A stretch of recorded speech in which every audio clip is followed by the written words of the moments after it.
guys, selamat datang di podcast Di Balik Meja yang sering membahas dunia kerja tapi dari sisi yang nggak kelihatan, bareng saya Dinda.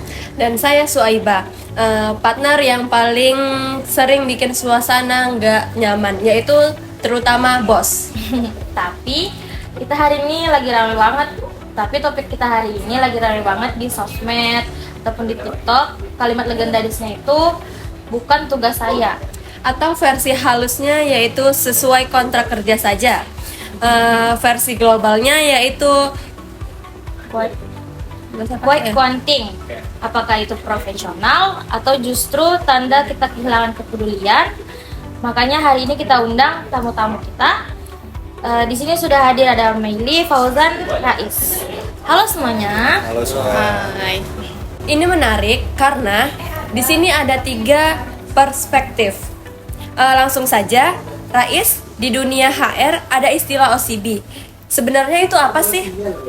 OCB itu kan singkatannya dari Organizational Citizenship Behavior, yang artinya itu perilaku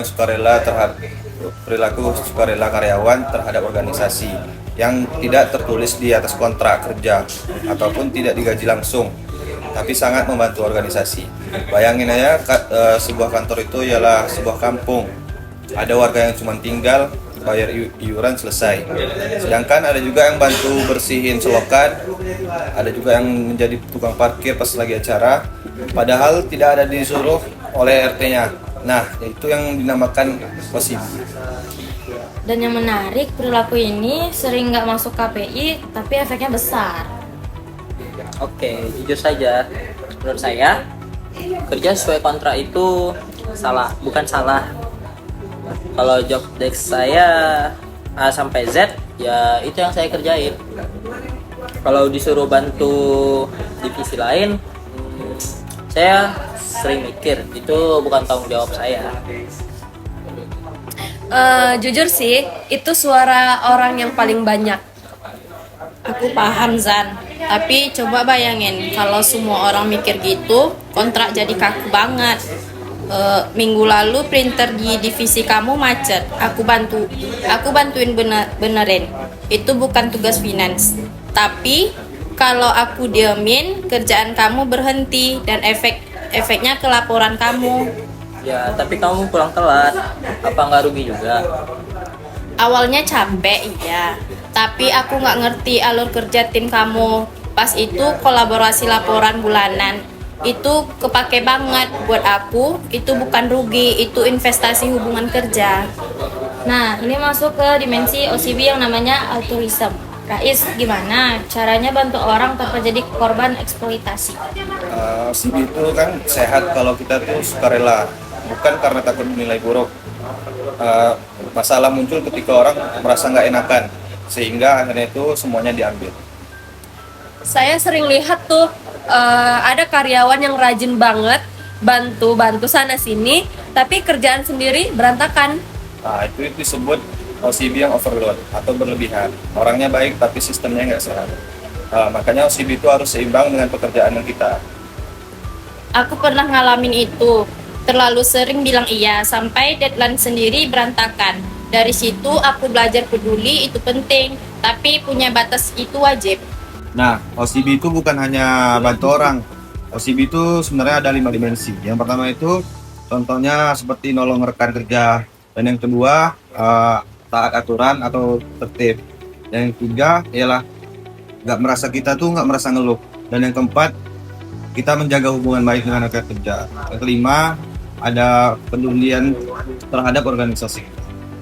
Contohnya Fauzan nih, meskipun kalau bukan job desk-nya, dia disiplin, nggak bolos tepat waktu. Itu termasuk OCB tingkat dasar.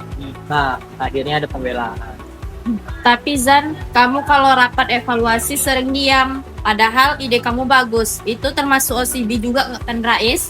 Betul, itu termasuk civic virtue, atau dia mau terlibat, mau kasih saran, mau peduli pada masa depan organisasi. Sebagai HR, aku jujur aja, kalau ada posisi manajer kosong, aku nggak cuma lihat siapa paling jago teknis, aku lihat siapa yang peduli sama tim. Orang yang kerja A sampai Z itu aman, tapi untuk memimpin manusia dibutuhkan empati, inisiatif, dan kepedulian. Aduh Zan, itu sindiran tapi elegan. Oke, saya mulai paham. OCB itu bukan jadi pembantu umum, tapi soal memiliki. Tepat. OCB itu sebenarnya ialah sebagai perumas organisasi.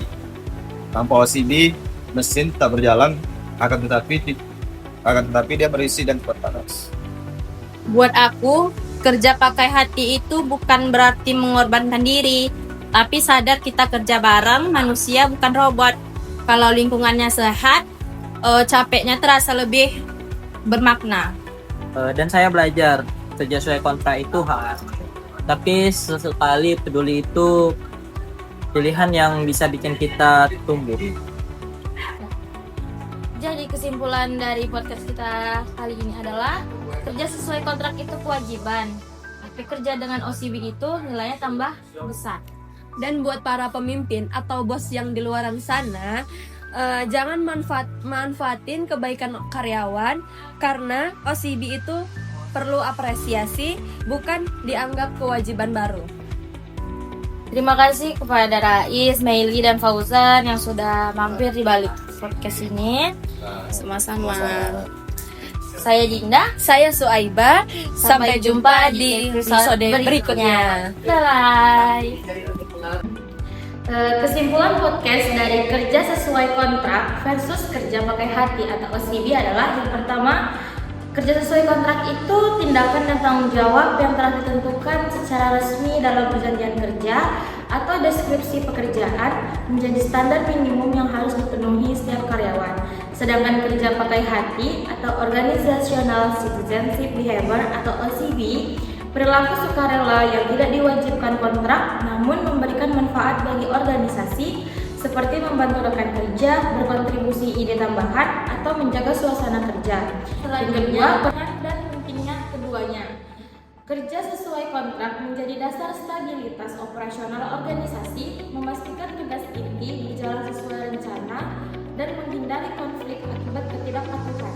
Sedangkan OCB menjadi faktor pendorong inovasi, kolaborasi, dan budaya kerja yang kuat yang dapat meningkatkan kerja tim dan daya saing organisasi secara keseluruhan. Selanjutnya, keseimbangan yang diperlukan. Tidak cukup hanya bekerja sesuai kontrak, karena hal itu dapat membuat organisasi stagnan dan kurang responsif terhadap perubahan.